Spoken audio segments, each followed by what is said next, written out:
Respected members of Scala Canada, honored guests, and everyone present here, a very good afternoon to you all. My name is Amarta Hirani. I'm 14 years old and I belong to a small village in Tharparkar. Well, I grew up in a middle-class family rooted in strong cultural values. And as a girl from religious minority community in Pakistan, my upbringing was shaped with deep concerns for both safety and protection. And in such circumstances, stepping outside of your cultural boundaries, especially for girls, is still often seen as a taboo. However, my interest in education has always been my passion, and alongside my academic studies, I tried my best to participate in any kind of extracurricular activities whenever possible. And this commitment led to my selection as the eco officer in my school, where I work to promote environmental awareness and protection by, encouraging climate-friendly habits among students and all the school staff.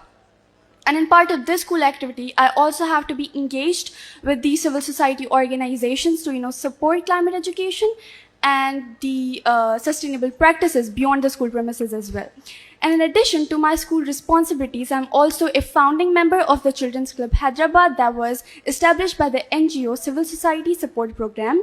And through CSSP, I also had the opportunity to, contribute in planning and organizing many different climate-related school activities, including the Climate Festival in Tharparkar, which clearly demonstrates how climate education can be youth-driven, can be creative and impactful.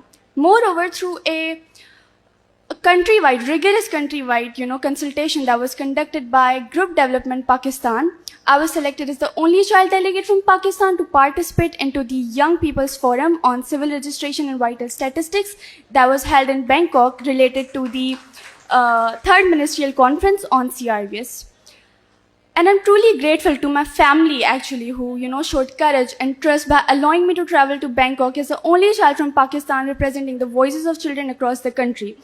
And then later, at this forum, I was further selected to, represent the children across the, from entire region of Asia and Pacific, representing the perspectives and opinions of children on CRVS at the third ministerial conference on CRVS held at UNESCAP Bangkok in June 2025.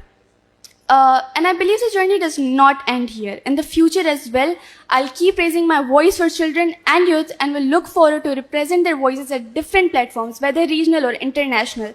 Finally, I'll like to thank Scala Canada for this great honor and for believing in young voices like mine. Your support definitely reminds me that when youth are trusted, they can lead to meaningful changes. Thank you so much.